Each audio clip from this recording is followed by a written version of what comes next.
Nuestro Nuevo Testamento, capítulo 10. El Evangelio de Lucas. Los orígenes. De los tres evangelios sinópticos, Lucas es el que proporciona mayor cantidad de información referente a su propio origen. Su autor, que omite su nombre, da una introducción literaria en la que declara la intención que tuvo para escribirlo, los métodos que empleó y su relación con sus contemporáneos que habían intentado hacer lo mismo.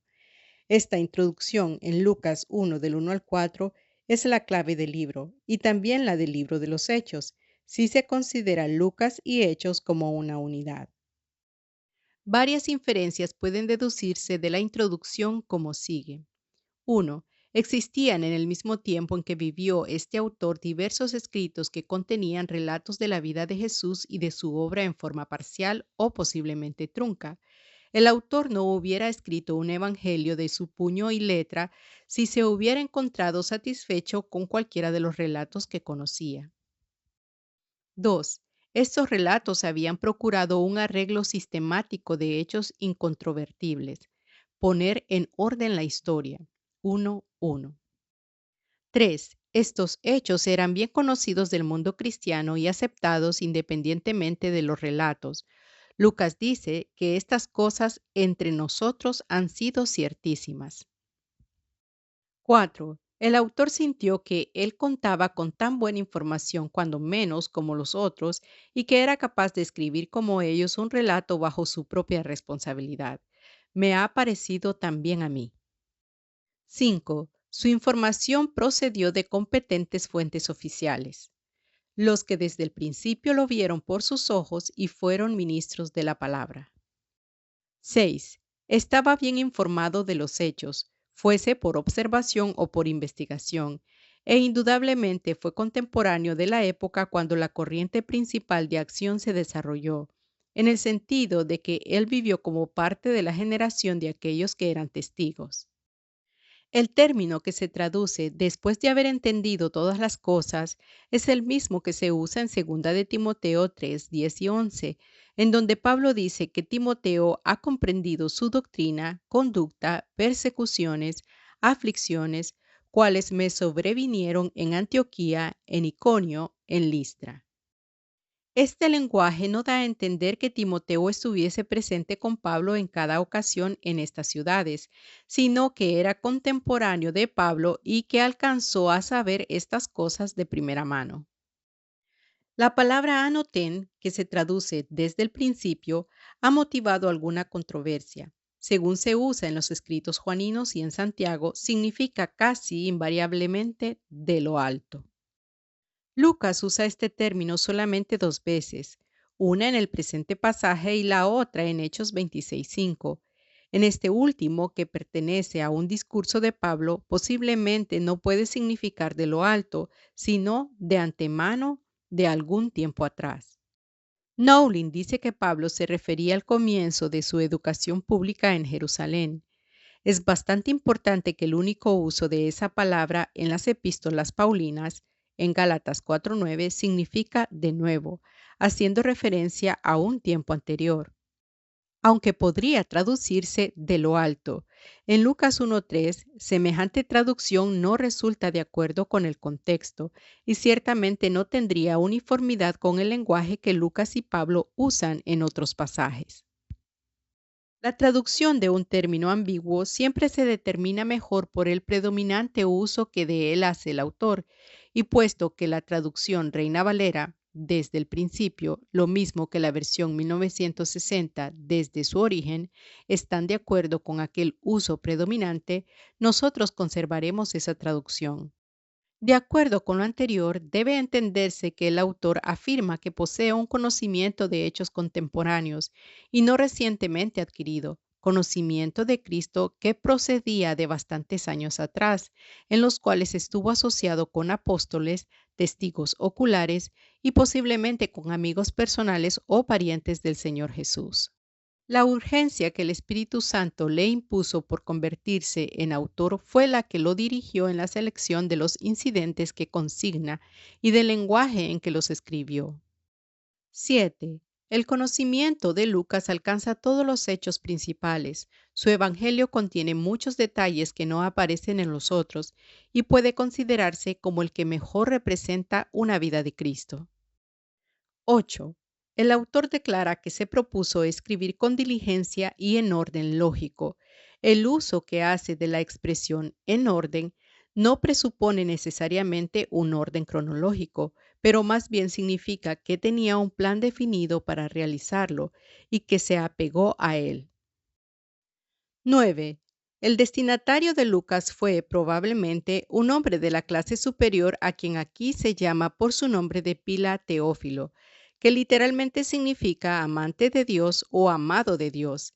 El epíteto excelentísimo se aplicaba generalmente a oficiales o a miembros de la aristocracia nada más. Quizás haya sido un convertido de Lucas o un benefactor que asumía la responsabilidad por la circulación de las producciones de Lucas. 10. El destinatario ya había sido informado oralmente acerca de Cristo, quizá por medio de predicaciones que había escuchado, pero necesitaba instrucción adicional para afirmarse y convencerse de la verdad. 11. El propósito evidente del autor era dar a su amigo un conocimiento completo de la verdad. De las anteriores deducciones puede llegarse a la conclusión de que el autor era un hombre que poseía dones literarios y que sabía cómo hacer uso de ellos en la presentación del mensaje de Cristo. Pero, ¿quién era?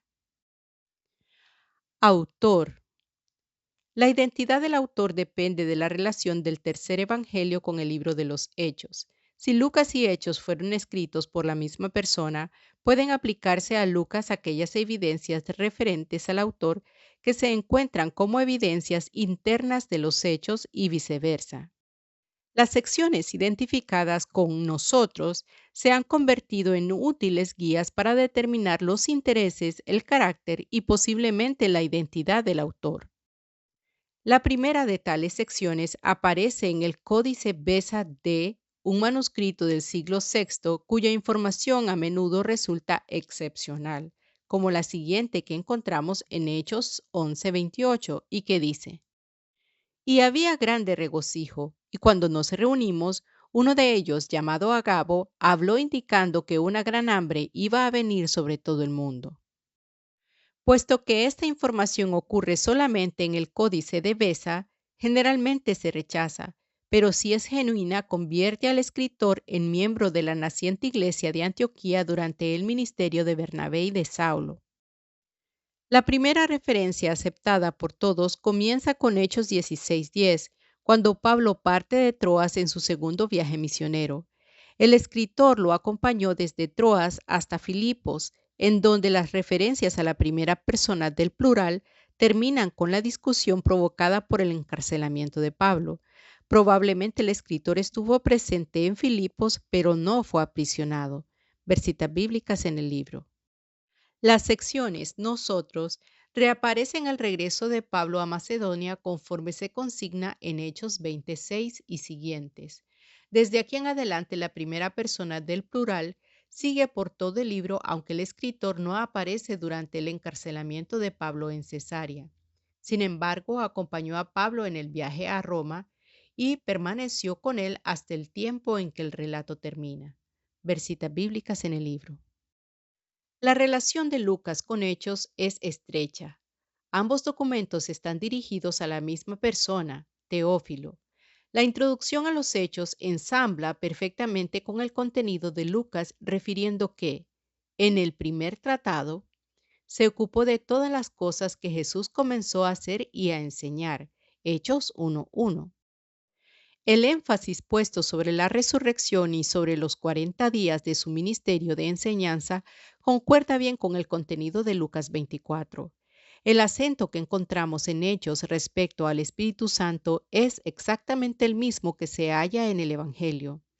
Harnack ha demostrado que en vocabulario y en estilo hay un perfecto acuerdo entre los relatos del Evangelio y de los Hechos.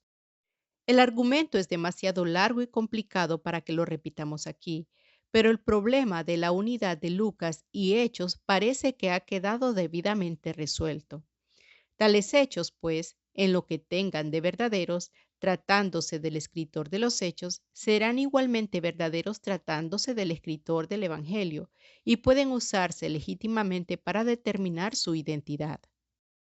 Conforme a lo anterior, el autor de Lucas y Hechos pudo haber sido un gentil de Antioquía, convertido en esa ciudad unos 15 años cuando mucho después del Pentecostés. Llegó a ser amigo y asociado de Pablo y viajó con él en su segundo viaje después de haberse encontrado con él en Troas. Se quedó en Filipos como pastor de la iglesia, en tanto que Pablo prosiguió su ministerio itinerante por Acaya visitando, después de Antioquía y luego Asia Menor. Cuando Pablo volvió a Filipo en el tercer viaje, el autor se reunió con él nuevamente, los acompañó hasta Asia y de ahí siguieron juntos hasta Jerusalén. Ver citas bíblicas en el libro. Los 4 años que duró la prisión de Pablo no contienen información alguna respecto a las actividades del escritor, pero al cerrarse aquel periodo, de nuevo aparece acompañando a Pablo hasta Roma, en donde tenía que presentarse a juicio delante de César. El escritor, cuyo diario contiene las mejores fuentes de información acerca de los viajes misioneros de Pablo, debió haber sido un íntimo asociado del gran apóstol. De los compañeros de viaje conocidos dentro de este periodo, ninguno llena los requerimientos salvo Lucas. La identificación de él se establece principalmente por un proceso de eliminación. El escritor no pudo haber sido Timoteo ni ninguno de los que se menciona en Hechos 20 del 4 al 6, porque evidentemente el escritor y Pablo no iban con ellos en su viaje de Filipo a Troas, sino que se fueron después. Si la lista de asociados que se menciona en Colosenses 4 del 7 al 17 y en Filemón 23-24 se examina, puede eliminarse a Aristarco como uno de la lista mencionada en Hechos 20. Marcos no puede ser el escritor, puesto que en Hechos se le menciona siempre en tercera persona. El campo de trabajo de Epafras no era Filipos, sino las ciudades de Asia Menor. Demas finaliza su carrera con fracaso en 2 de Timoteo 4:10. Jesús, llamado justo, sin duda fue de descendencia judía, en tanto que el escritor de Hechos no era judío. Queda pues Lucas como el único posible autor. La evidencia interna apoya en algo esta conclusión. El autor poseía elevada capacidad literaria y probablemente había recibido una magnífica educación. Su lenguaje demuestra que su mente funciona como la de un griego. Por ejemplo, al usar la palabra bárbaros en Hechos 28:2, no quiere decir que los habitantes de Malta fuesen rudos salvajes, sino que indica que era gente que no hablaba el griego. Era un agudo observador, porque el capítulo 27 de los Hechos nos da el mejor relato acerca de la antigua navegación que nos ha llegado desde el remoto pasado. Una comparación de Marcos 5 del 25 al 26 con Lucas 8:43 demuestra que poseía algún interés en el punto de vista médico, lo cual confirmaría el título dado a Lucas en Colosenses 4:14, Lucas, el médico amado. La tradición externa apoya la conclusión de que Lucas, el médico y amigo de Pablo, fue el escritor del tercer evangelio. Justino Mártir en el siglo II hace uso de este evangelio. Tasiano lo empleó también en el de Atesaron. Marción incluyó una forma revisada de él en su canon, y desde el final del siglo II en adelante se le cita por muchos como obra de Lucas. Un solo escritor, Tertuliano, lo cita o hace alusiones del texto de Lucas más de 500 veces. Puesto que la identidad del autor está razonablemente bien establecida, debiéramos dar algunas noticias acerca de su carácter y de su contribución. Concisamente era gentil por nacimiento y hablaba griego, habiendo recibido una buena educación y poseyendo notable capacidad intelectual. Fue probablemente uno de los primeros convertidos de los primeros misioneros que llegaron a Antioquía. Nada se sabe directamente acerca de su vida hasta que se encuentra con Pablo en Troas por el año 51 después de Cristo. De Troas siguió con Pablo a Macedonia, en donde se convirtió en pastor de la iglesia filipense, distinguida por su celo y por su lealtad hacia su fundador. Quizás el hermano mencionado en 2 de Corintios 8:22 sea una referencia a Lucas. Puede ser que haya sido hermano carnal de Tito, que también estuvo relacionado con Antioquía en fecha muy temprana. Gálatas 2:3. La carta a los Corintios sugiere que este hermano tenía buena reputación en Acaya y que en todas las iglesias se le alababa a causa del Evangelio. 2 de Corintios 8:18. Si esta referencia es para Lucas, debió haber actuado como representante de Pablo por toda Macedonia y Acaya, aunque su cuartel general estaba en Filipos. Cuando Pablo en su tercer viaje volvió a Filipos, Lucas se reunió con él y lo acompañó hasta Palestina. Durante la estancia de Pablo en Jerusalén y su encarcelamiento en Cesarea, no se hace mención de Lucas, pero no ha de haber estado lejos, porque participó en el viaje a Roma y escribió el relato acerca del naufragio. Se le menciona en las cartas escritas en la prisión, en donde se le clasifica entre los cooperadores. A partir de aquí los datos son extremadamente fragmentarios e inciertos. Parece que estuvo con Pablo durante su último encarcelamiento inmediatamente antes de su muerte. Ver citas bíblicas en el libro. Lucas no era un mero espectador que mirase de fuera hacia la verdad cristiana, sino un activo predicador y misionero.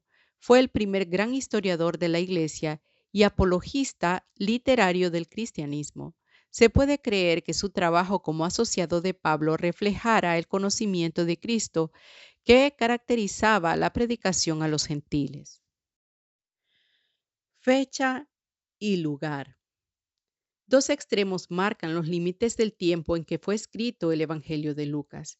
Debió haber sido antes de que se escribieran los hechos y posteriormente al desarrollo del cristianismo que había llegado al grado de atraer la atención de un investigador gentil como Teófilo.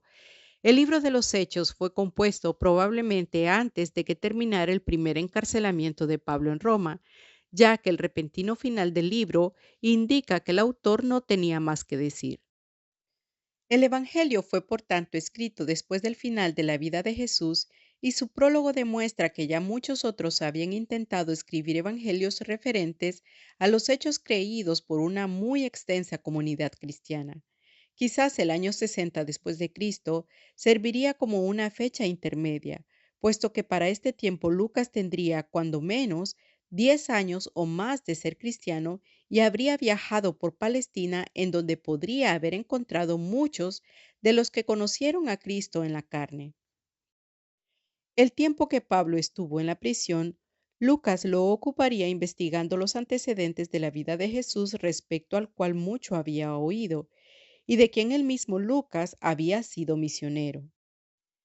Alegando el uso que Lucas pudo haber hecho de Marcos, se le han asignado fechas posteriores al año 60 después de Cristo, pero las semejanzas literarias entre los evangelios pueden explicarse sobre la base del uso de un elemento común referente a Cristo en la predicación evangelística, según lo que se acostumbraba en la Iglesia apostólica.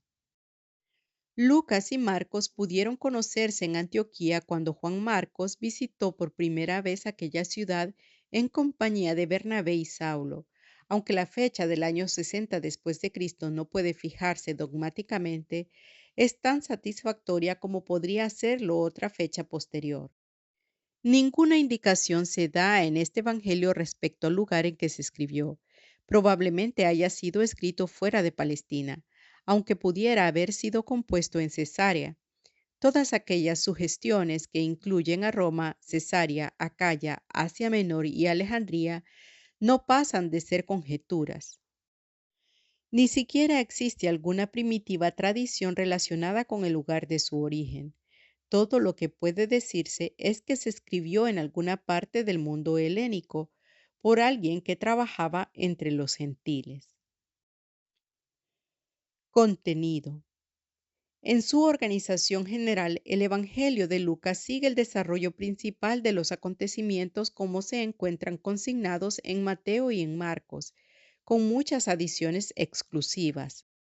La información respecto al nacimiento de Juan el Bautista y del nacimiento y niñez de Jesús, la genealogía, el sermón en Nazaret, el llamamiento especial a Pedro, 6 milagros, 19 parábolas, la historia del encuentro con Zaqueo, la burla que Herodes hace de Jesús y la aparición de Jesús después de la resurrección en el camino a Emaús. Son las principales adiciones que hay en este Evangelio. Hay otros muchos aspectos peculiares a Lucas que son demasiado detallosos y muy numerosos para ser catalogados. Versitas bíblicas en el libro. Bosquejo. El material de Lucas está organizado alrededor del concepto central que considera a Jesús como miembro de la humanidad y que vivió la vida perfecta y representativa del Hijo del Hombre por medio del poder del Espíritu Santo. El desarrollo de este concepto tiene su raíz en Lucas 2:11, en donde se anuncia al niño como un Salvador que es Cristo el Señor. El primero de estos títulos habla de la misión de él. El segundo y el tercero lo identifican como el Mesías del judaísmo. Lucas, el Evangelio del Salvador de los hombres. Ver bosquejo en la página 220 y 221 del libro. La afirmación inicial del prefacio de Lucas declara que él escribió su evangelio para impartir a su ilustre destinatario la seguridad espiritual referente a las cosas en las cuales había sido enseñado oralmente. El verbo enseñado se usa generalmente en el Nuevo Testamento para dar a entender aquella información que se proporciona en forma sistemática más bien que casual. Evidentemente, Lucas quiso dar a Teófilo una base auténtica en este evangelio para corregir la enseñanza que ya le era familiar. Sobre esta presunción podemos llegar a la conclusión de que Lucas tuvo especial cuidado de presentar sus datos cuidadosamente y en verdad así lo dice, organizándolos en una estructura que hiciera impresión acertada en la mente del lector. La sección que trata de la preparación para la venida del Salvador contiene material que no está duplicado en los otros evangelios. Mateo declara que Jesús nació de una virgen, pero relata la historia desde el punto de vista de José, en tanto que Lucas la cuenta desde el punto de vista de María. Respecto al nacimiento de Juan el Bautista, nada se encuentra en Mateo y en Marcos. La tercera sección, que comienza con la presentación de Jesús y lo deja en su pleno ministerio, se inicia haciendo conexión directa con la historia como para demostrar que no se trata de una figura religiosa idealizada, sino de un muy verdadero participante en la historia de la humanidad, a quien puede localizarse en el tiempo y en el espacio. La genealogía comienza desde Adán y pone énfasis en su descendencia humana más bien que en la descendencia real. El suceso de la tentación es muy parecido al que cuenta Mateo, excepto en el orden. Lucas llama la atención al hecho de que el diablo había dejado acabada toda tentación, como si quisiese indicar que Jesús afrontó todas las tentaciones características de la humanidad. Comenzando la cuarta sección del ministerio de nuestro Salvador, Lucas relata el sermón en Nazaret en el que Jesús anunció su relación con las escrituras proféticas. Coloca la proclamación de el año agradable del Señor como la meta de su ministerio. El subsecuente material biográfico es casi igual al que en las secciones correspondientes se encuentra en los otros sinópticos, aunque Lucas ha agregado muchas entrevistas individuales. La quinta sección es peculiar de Lucas, con excepción de algunos cuantos párrafos. Muy poco se encuentra en los otros evangelios de lo que tiene Lucas entre el 9:51 hasta el 18:30. Las parábolas del buen samaritano, el rico necio, la higuera estéril, los asientos en la fiesta de bodas, la gran cena, la dracma perdida, el hijo pródigo, el mayordomo injusto, el rico y Lázaro, el fariseo y el publicano, se encuentran solamente en Lucas. Versitas bíblicas en el libro. Aunque a primera vista parecen ser una colección casual de las parábolas de Jesús, en realidad son material perfectamente ilustrativo respecto al significado de su divina misión. Cada parábola o cada narración es una muestra de cómo Lucas usa el material inédito tomado de la vida de Cristo para explicar su importancia a los lectores gentiles.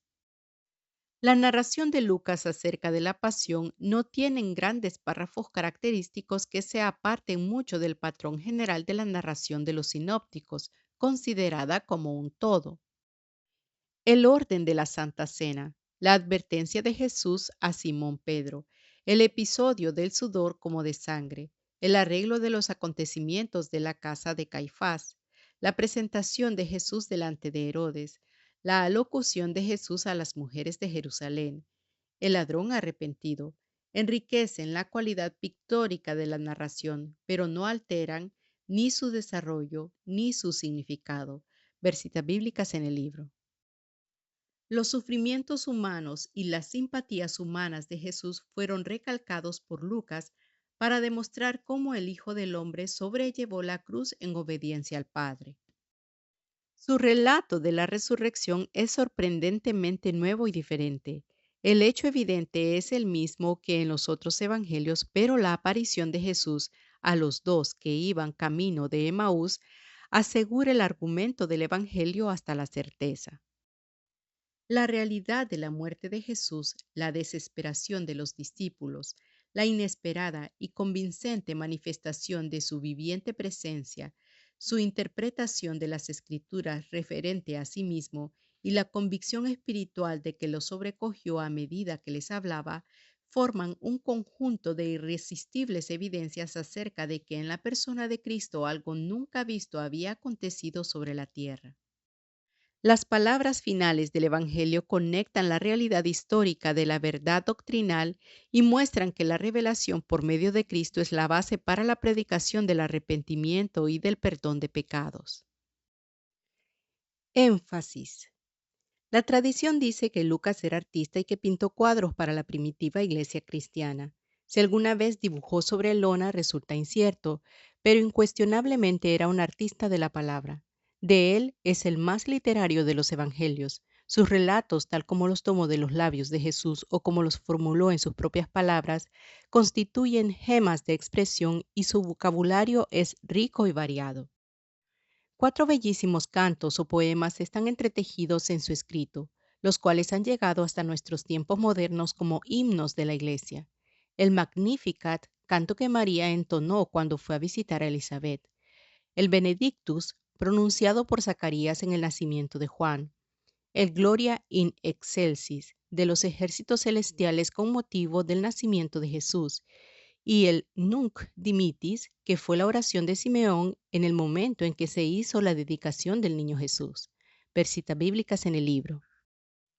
El Evangelio de Lucas es predominantemente histórico. Ningún otro escrito da las fechas de su narración como lo hace Lucas en 1.5, en 2.10 y en 3.1 y 2.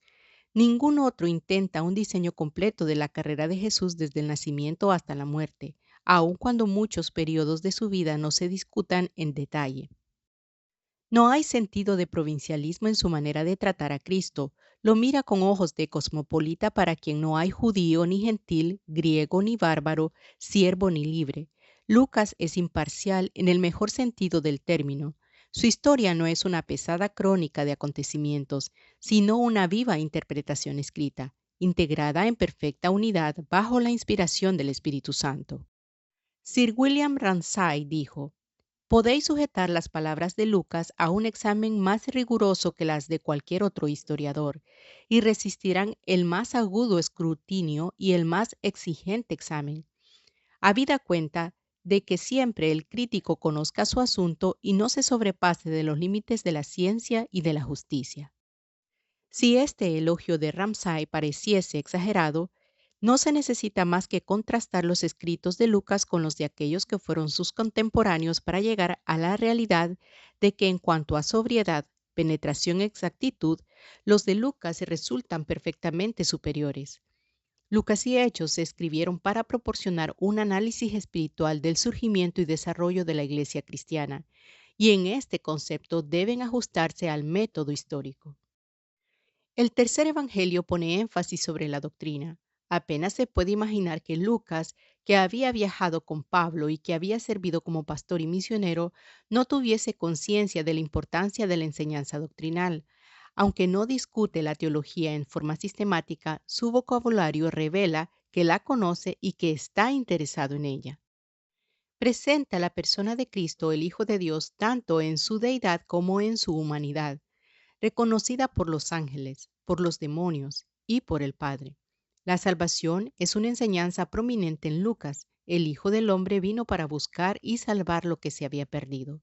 Es la sentencia clave del libro, y algunas de las parábolas, especialmente las del capítulo 15, ilustran el significado de la salvación. Versitas bíblicas en el libro.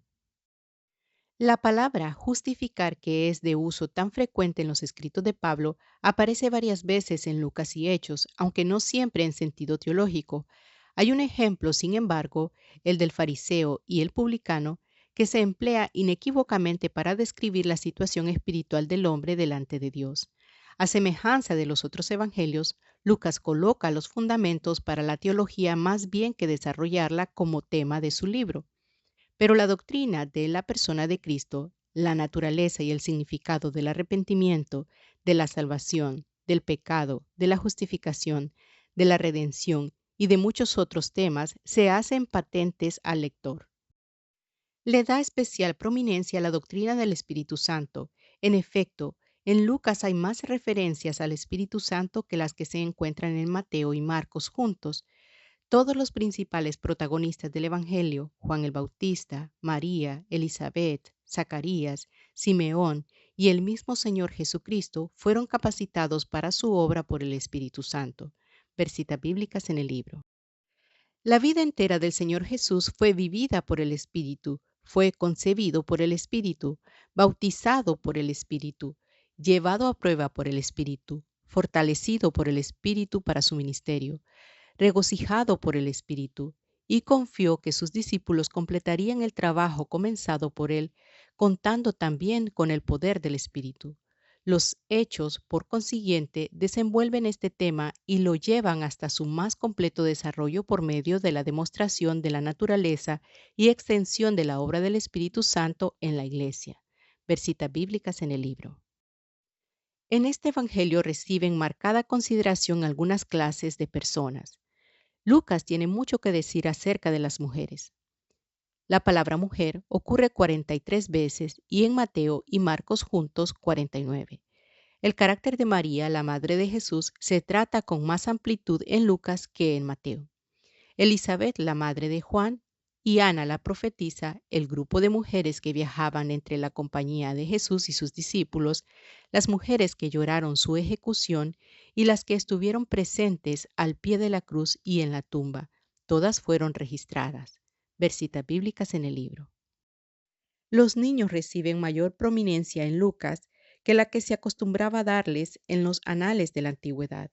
El nacimiento y la infancia de Jesús y de Juan fueron omitidos completamente por Marcos.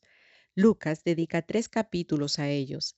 3 veces Lucas asienta que Jesús obró milagros en el caso de hijos jóvenes o de niños. En las páginas de este Evangelio, Jesús aparece como el campeón de los pobres y de los oprimidos. 7 u 8 de sus parábolas, o bien se relacionan con el contraste entre la pobreza y la riqueza, o ponen énfasis sobre necesidades económicas. Versitas bíblicas en el libro. Todas estas parábolas pertenecen exclusivamente a Lucas. El retrato que hace de los ricos, tal como aparece en la historia del rico y Lázaro y en la parábola del rico necio, no respira ningunos cumplidos, aunque tampoco amarguras. Aunque Lucas mismo pertenecía a la clase media superior, voluntariamente se asoció con las clases humildes, y su evangelio fue escrito para que esas clases encontraran en Cristo la resolución de sus necesidades. Debemos decir una palabra respecto a la destreza que Lucas demuestra como escritor. Muchas de las parábolas del Señor, tal como Lucas las reproduce, se reconocerían como notables, no únicamente con motivo de su enseñanza espiritual, sino que también a causa de la belleza de su expresión. La parábola del Hijo Pródigo en Lucas 15 es una de las más grandes historietas de todos los tiempos, y su composición en griego es una maravilla en la que se combina la sencillez con la profundidad.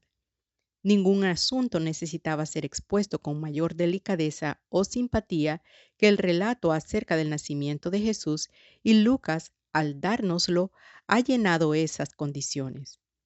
El cuadro de los dos que van a Emaús condensa todo el asunto de la resurrección en uno o dos párrafos de la interesante narración, incluyendo también la enseñanza esencial de aquel acontecimiento. Quien quiera que lea los evangelios con tendencia a la crítica literaria tendrá que escoger a Lucas como el más sobresaliente. Personajes. Varios nuevos personajes se presentan en este evangelio: Zacarías y Elizabeth, su esposa; Simeón, Ana, Zaqueo y Cleofas, que no se mencionan en ninguna otra parte, siendo cada uno un tipo distinto. Los personajes literarios de Lucas son tan interesantes como los históricos. ¿Quién podrá olvidarse del padre amante y paciente de Lucas 15 y de sus hijos, un voluntarioso e irresponsable, el otro altanero e inflexible? El samaritano que arriesgó su vida y dinero para rescatar al desconocido judío golpeado por ladrones; el rico indolente que contemplaba encantado su propiedad; el astuto mayordomo que de en medio del naufragio de su mayordomía rescató para sí mismo una entrada; y el pretencioso fariseo que oraba ostentosamente en los recintos del templo. Todos son personajes reales de la vida. Pudieron haber sido tomados por Jesús de entre casos individuales que él había observado y que nos fueron presentados por Lucas en su vívida narración. Versitas bíblicas en el libro. El efecto cumulativo del Evangelio de Lucas resulta precisamente aquel que está expresado en el propósito declarado del autor. La narración es tan real y la acción está tan bellamente descrita que hace que Jesús se vea como una figura actual de la historia y no como el personaje de un ensayo abstracto. Lucas 19:10. Porque el Hijo del Hombre vino a buscar y a salvar lo que se había perdido. Queda ilustrado intensamente por este Evangelio. Retrata a Jesús como el Hijo del Hombre, mostrando la manera como vivió entre los hombres, cómo los quiso y cuánto hizo por ellos.